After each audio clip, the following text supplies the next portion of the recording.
Hello students, welcome to A to Z পরীক্ষা। তো আজকে কিন্তু আমরা একটা জিএস পেপারের বড় প্রশ্ন নিয়ে আলোচনা করব। দেখতেই পাচ্ছ পিএসসি মিসেলেনিয়াস জিএস পেপার, আজকের কোশ্চেন লোগো দেখে বুঝতেই পারছো অলিম্পিক নিয়ে।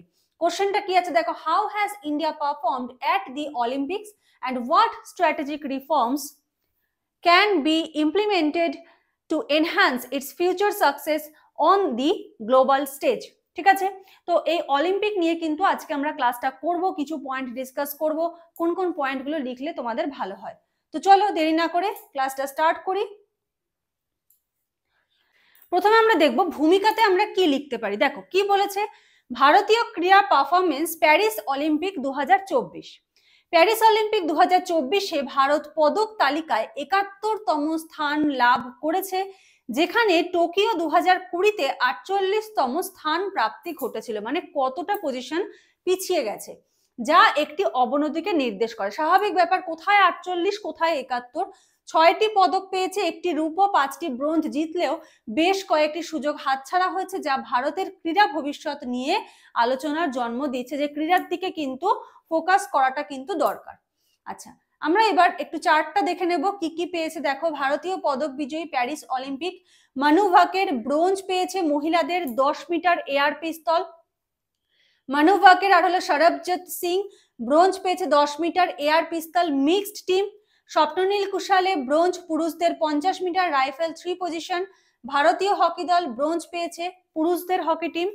নীরজ চোপড়া রূপো পুরুষদের javelin throw. Aman Sehrawat bronze কুস্তি পুরুষদের 57 কেজি ফ্রি স্টাইল। ঠিক আছে, এই কটা হলো পদক বিজয়ী হয়েছে 2024 সালে। আচ্ছা, তোমাদের কিন্তু পিএসসি মিসেলেনিয়াস জিএস এর কিন্তু ক্লাস চলছে মানডে আর ওয়েডনেসডে। অনলাইন ক্লাস চলছে রাত 8টা থেকে। লাইভ ক্লাস পাবে প্লাস রেকর্ডেড ক্লাস পাবে। অলরেডি কিন্তু 34টা হট টপিকের নোটস কিন্তু প্রোভাইড করা হয়ে গেছে। তো যারা যারা ক্লাসে জয়েন করতে চাইছো তারা স্ক্রিনে যে নাম্বার দেখতে পাচ্ছ সেই নাম্বারে যোগাযোগ করো, সমস্ত ডিটেলস জেনে নাও। তোমরা কিন্তু বাংলা এবং ইংলিশ দুটো ল্যাঙ্গুয়েজেই কিন্তু নোটস পাবে। দেখতেই পাচ্ছ আমি আজকের যে ক্লাসটা করাচ্ছি এটাতেও কিন্তু বাংলাতেই তোমাদের নোটসটা রয়েছে। ঠিক আছে, এটার ইংলিশ ভার্সনও কিন্তু তোমরা পেয়ে যাবে। দুটো নোটসই কিন্তু সবাইকে দেওয়া হবে, একদম মিনিমাম ফিজ রয়েছে। আর যদি কেউ মনে করো আমার লাইভ ক্লাস করার টাইম নেই, তুমি কোনো সার্ভিসে রয়েছো, তো তুমি কিন্তু শুধুমাত্র নোটসও নিতে পারো পিডিএফ ফরম্যাটে। তুমি কিন্তু নোটস পেয়ে যাবে জিএস পেপারের অনলি নোটস। এছাড়া তুমি আরেকটা কি পাবে, এটা কিন্তু জিএস এর আন্ডারে নয়, ভালো করে বুঝবে। জিএস এর নোট কিন্তু আলাদা পিডিএফ, আর 60টা রিপোর্টের পিডিএফ পাবে যদি প্রয়োজন পড়ে। 250টা ট্রান্সলেশনের পিডিএফ পাবে উইথ সলিউশন। 150টা প্রেসির পিডিএফ পাবে উইথ সলিউশন। 60টা বাংলা প্রতিবেদনের পিডিএফ পাবে উইথ সলিউশন। ঠিক আছে, যদি তোমরা মনে করো জিএস এর নোট নেবে তো নিতে পারো, যদি এগুলোর নোট নেবে মনে করো বা পিডিএফ নেবে মনে করো তাহলেও কিন্তু নিতে পারো। জিএস এর আন্ডারে কিন্তু বাংলা ইংলিশ পড়ে না, আমি আবারও কিন্তু বলে দিচ্ছি, জিএস এর আন্ডারে কিন্তু বাংলা ইংলিশ আসছে না। ঠিক আছে, তো চলো আমরা নেক্সট পয়েন্ট দেখি। বলেছে ভারতের ঐতিহাসিক অলিম্পিক প্রদর্শনী, মানে হিস্ট্রিতে ভারত কি কি মানে গুরুত্বপূর্ণ পদক লাভ করেছে বা গুরুত্বপূর্ণ পদক জিতেছে। ভারত এখনো পর্যন্ত 41টি অলিম্পিক পদক জিতেছে। গুরুত্বপূর্ণ প্রাপ্তি সমূহের মধ্যে কি রয়েছে দেখো, নরম্যান প্রিচার্ড প্রথম ভারতীয় অলিম্পিয়ান, 1900 সালে প্যারিসে হয়েছিল, 2টি রূপো জিতেছিলেন। কে ছিলেন? নরম্যান প্রিচার্ড। নেক্সট দেখো, কেডি যাদব প্রথম ব্যক্তিগত পদক জয়ী। হ্যাঁ, ব্যক্তিগতভাবে 1952 সালে হেলসিঙ্কিতে হয়েছে, কুস্তিতে তিনি ব্রোঞ্জ পেয়েছিলেন। করমন মল্লেশ্বরী প্রথম ভারতীয় মহিলা অলিম্পিক পদক জয়ী। তিনি কি প্রথম ভারতীয় মহিলা অলিম্পিক পদক। এই জায়গাটা কিন্তু তোমাদের ওয়ান লাইনার বলো বা তোমাদের এমসিকিউ এক্সামের জন্য কিন্তু খুব ইম্পর্টেন্ট। ঠিক আছে, ভারতের প্রথম মহিলা অলিম্পিক পদক জয়ী 2000 সালে হয়েছে সিডনিতে, ভারোত্তোলনে ব্রোঞ্জ পেয়েছেন। ঠিক আছে, অভিনব বিন্দ্রা প্রথম ভারতীয় একক অলিম্পিক স্বর্ণ পদক জয়ী, 2008-এ বেইজিং এ হয়েছে, শুটিং এ তিনি পেয়েছিলেন। ঠিক আছে, গোল্ড মেডেল পেয়েছিলেন। নেক্সট, নীরজ চোপড়া প্রথম ভারতীয় অ্যাথলেটিক্সের সোনা জয়ী, 2020 টোকিও অলিম্পিকে জ্যাভলিনে পেয়েছে। হকিতে 8টি স্বর্ণ সহ 13টি অলিম্পিক পদক। হ্যাঁ, 13টা অলিম্পিক পদক, তার মধ্যে 8টাই রয়েছে গোল্ড। ভারতের সর্বাধিক সফল ক্রীড়া বিভাগ। ঠিক আছে, ভারতের মধ্যে সর্বাধিক সফল ক্রীড়া বিভাগ কি? হকি। কুস্তি ভারতের দ্বিতীয় সর্বাধিক সফল খেলা, 8টি অলিম্পিক পদক। কুস্তিতে কতগুলো রয়েছে? 8টি অলিম্পিক পদক কিন্তু রয়েছে। সেরা অলিম্পিক পারফরমেন্স দেখো, টোকিওতে হয়েছিল 2020 সালে, 7টি পদক পেয়েছিল, তার মধ্যে 1টি সোনা ছিল। আর লন্ডনে হয়েছিল 2012 সালে, 6টি পদক, 2টি রূপো এবং 4টি ব্রোঞ্জ ছিল। তো এই কটা হলো সেরা অলিম্পিকের কিন্তু ডেটা। তো এই ডেটাগুলো কিন্তু তোমাদের এমসিকিউ এক্সামের জন্য কিন্তু ইম্পর্টেন্ট। আচ্ছা, এইবারে আমরা দেখব ভারতের অলিম্পিক প্রদর্শনীর প্রতিকূলতা সমূহ, যে কেন এত কম মানে পদক আসছে। ঠিক আছে, প্রতিকূলতাগুলো কি কি দেখো। প্রতিভা চিহ্নিতকরণ, সুশৃঙ্খল প্রতিভা সন্ধানের অভাব, বিশেষত গ্রামাঞ্চলে। দেখবে গ্রামাঞ্চলের অনেকের মধ্যে না অনেক রকম ট্যালেন্ট থাকে, কিন্তু সেই ট্যালেন্টটাকে খুঁজে বের করে নিয়ে তাকে একটা জায়গায় পৌঁছে দেওয়া, এই যে প্রসেসটা, এই প্রসেসটা কিন্তু সুষ্ঠুভাবে কিন্তু হয় না। ট্যালেন্টটাকে খুঁজে বের করার জন্য যে পরিকাঠামোটা দরকার সেটা কিন্তু হয় না। দেখবে অনেক গ্রামাঞ্চলের ছেলেমেয়েরা প্রচুর ভালো খেলাধুলা করে, কারণ তারা মাঠঘাট পায়, মাঠে দৌড়াদৌড়ি করে, খেলাধুলা করে, কিন্তু সেই ট্যালেন্টটাকে কিন্তু ইউটিলাইজ করা হয় না। ছোটবেলা থেকে অ্যাথলেটিকদের উপর উপযুক্ত প্রশিক্ষণের অভাব। এই যে ধরো যে ছেলেটা ট্যালেন্টেড, খুব ভালো দৌড়াতে পারে, তার কি উপযুক্ত একটা প্রশিক্ষণ দরকার, ট্রেনিং দরকার, যাতে সে একটা সময় গিয়ে অলিম্পিকে একটা ভালো পদক নিয়ে আসতে পারে। তো সেই প্রশিক্ষণের অভাব কিন্তু দেখা দেয়। পরিকাঠামো ও আর্থিক সীমাবদ্ধতা, বিশ্বমানের প্রশিক্ষণ কেন্দ্র ও অভিজ্ঞ কোচের অভাব। প্রশিক্ষণ কেন্দ্র একটা ভালো একটা পরিকাঠামো যুক্ত প্রশিক্ষণ কেন্দ্র, একজন ভালো কোচ, এটার অভাব রয়েছে। পর্যাপ্ত অর্থায়নের অভাব, ফিনান্সিয়ালি কিন্তু যথেষ্ট পরিমাণে এখানে কিন্তু খরচা করা হয় না। উদাহরণ দেখো, শিবা কেশবন উইন্টার অলিম্পিক ব্যক্তিগত তহবিলের জন্য ক্রাউড ফান্ডিং করছেন। হ্যাঁ, তিনি ব্যক্তিগত তহবিলের জন্য ক্রাউড ফান্ডিং করছেন, মানে তিনি কিন্তু স্পন্সরশিপ পাওয়া যায়, এটা কিন্তু চট করে কিন্তু পাওয়া যাচ্ছে না। 87% বিনিয়োগ কিসে হয়? ক্রিকেটে। দেখো ক্রিকেট হলে আমরা প্রত্যেকে দেখি, তাই না? সে অলিম্পিক হোক, ওয়ানডে হোক, টি20 হোক, সরি অলিম্পিক হচ্ছে আইপিএল হোক, ওয়ানডে হোক, টি20 হোক, যে কোনো ক্রিকেট হোক, আমরা কিন্তু দেখি, তাই তো? দেখবে ক্রিকেট খেলা হলেই প্রত্যেকটা বাড়িতে টিভি বলো, মোবাইল বলো, খেলা চলছে, ঠিক আছে? কিন্তু কতজনকে তুমি ফোনে অলিম্পিক খেলা দেখতে দেখো? মানে গুনে গুনে পাওয়া যাবে, হয়তো যেই এলাকায় হচ্ছে সেই এলাকার যে কজন জানে। আমরা কতজন অলিম্পিক দেখি, তাই না? মাত্র 13% অন্যান্য খেলায়। তাহলে 87% বিনিয়োগ করা হচ্ছে ক্রিকেটে, সেই জায়গায় 13% বিনিয়োগ করা হচ্ছে অন্যান্য খেলায়। তাহলে আউটকামটা কিরকম আসতে পারে? নেক্সট দেখো,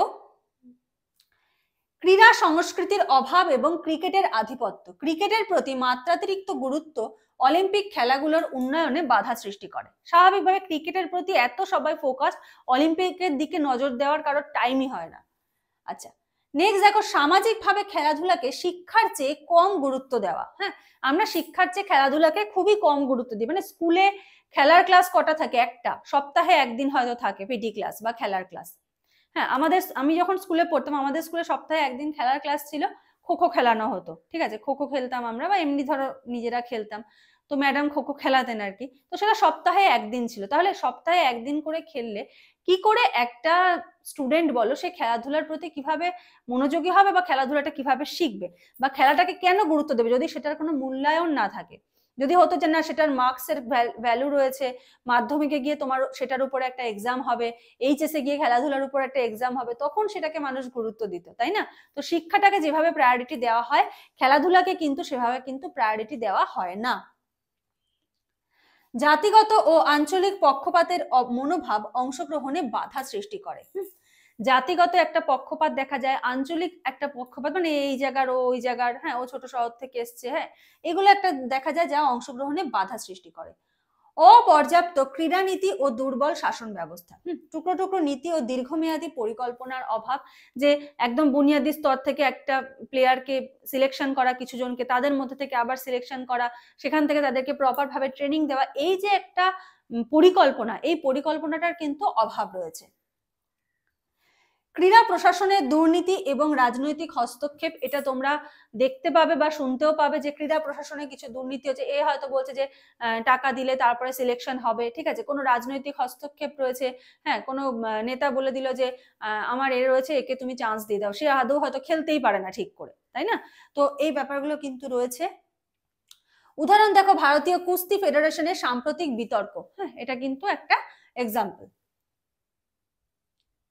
আচ্ছা, ক্রীড়া উন্নয়নের জন্য সরকারি উদ্যোগ। হ্যাঁ, ক্রীড়া উন্নয়নের জন্য গভর্নমেন্ট কিছু উদ্যোগ নিয়েছে, সেটা তোমাকে লিখতে হবে। এখানে তোমরা আরেকটা পয়েন্টও অ্যাড করতে পারো, ঠিক আছে, যে কি কি মানে পরিকল্পনা কি কি নিতে হবে। এটা তো গেল প্রতিকূলতা, প্রতিকূলতাটাকে কিভাবে ওভারকাম করতে হবে সেটাও কিন্তু তোমাদের পয়েন্ট আউট করে লিখতে হবে, ঠিক আছে।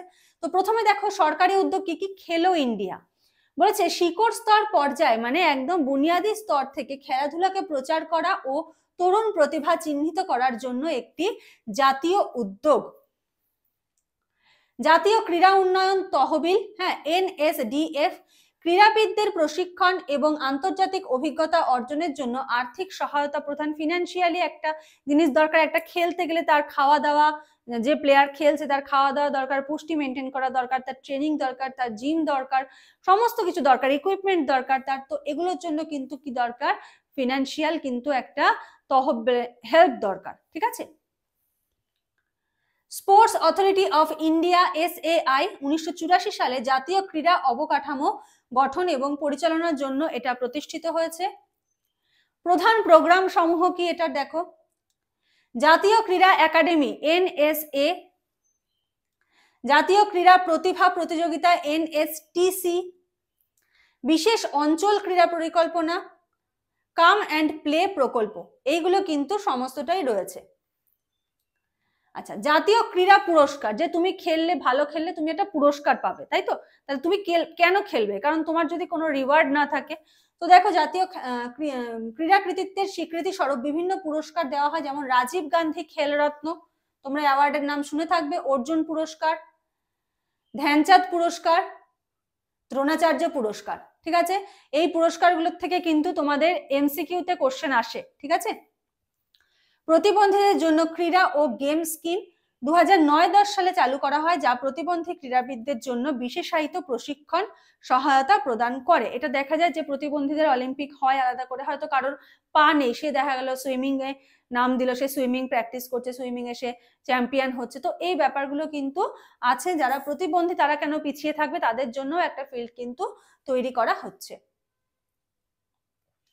রাজীব গান্ধী খেল অভিযান 2014 গ্রামীণ ক্রীড়া অবকাঠামো উন্নত করতে ব্লক স্তরে ক্রীড়া কমপ্লেক্স গড়ে তোলার উদ্যোগ, ঠিক আছে, একদম ব্লক স্তরে। হ্যাঁ, ব্লক, তারপরে ধরো আস্তে আস্তে আস্তে আস্তে স্টেপ বাই স্টেপ উঠবে।